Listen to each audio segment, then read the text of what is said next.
নমস্কার কাকু। তো তোমার নাম কি আছে কাকু? জয়নামাদি।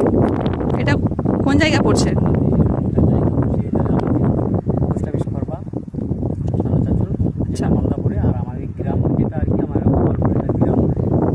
আচ্ছা আচ্ছা। তো কাকু যেহেতু আজকে আমরা আসলাম আপনার কাছে, আপনাকে আমরা 8 দিন আগে আমাদের দানার সার দিয়েছিলাম, যার নাম হলো অ্যাগ্রোব্যাগ গ্রাউন্ডস, তাই তো? আর তার সঙ্গে ছিল 1182, তাই? আচ্ছা, তো আমরা এই দুটো আমরা কাউকে দিয়ে গেছিলাম মানে জমিতে ছিটাবার জন্য, মানে চাপান দেওয়ার জন্য। তো আজকে আমরা আসলাম 8 দিন পরে দেখার জন্য জমিতে।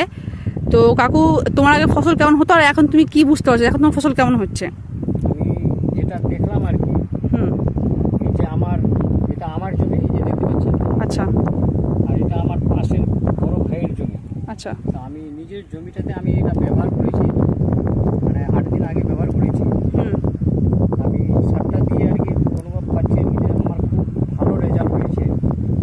আর এই আমার বড় ভাই এই সার ব্যবহার করলে এটা ধান দেখুন, আর এই ধানটা কেমন হয়েছে।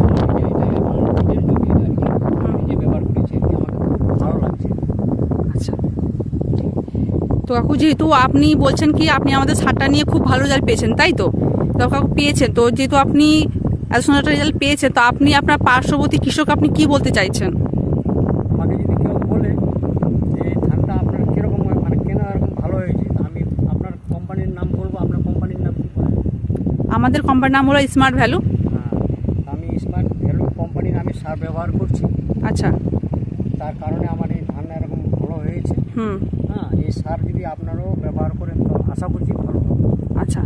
তো কাকু যেহেতু বললো, তো আমরা শুনলাম সবটা, তো আমরা আরেকবার একটু ঘুরে দেখে নিই। তো এটা হলো কাকুর, এটা হলো কাকুর জমি। তো কাকু এই জমিতে আমাদের সারটা দিয়েছিল, ঠিক আছে, বিঘা প্রতি 10 কেজি দিয়েছিল।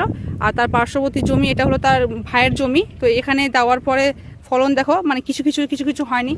এগুলো দেখো আগে কেটেছে, এগুলো আগে, তাই তো? মানে 3 দিন আগে। এটা আমার ভাইয়ের জমি কিন্তু আগে পোতা হয়েছে, আর আমি কিন্তু এটা পরে পুঁতেছি। পরে পুঁতেছেন? তো কাকু বলছে আপনার ভাইয়ের পুঁতার আপনি কদিন পরে পুঁতেছেন? মোটামুটি ওরা 4-5 দিন আগে ওরা পুঁতেছিল। হ্যাঁ, আর আমি 4-5 দিন পরে পুঁতেছি জমিতে।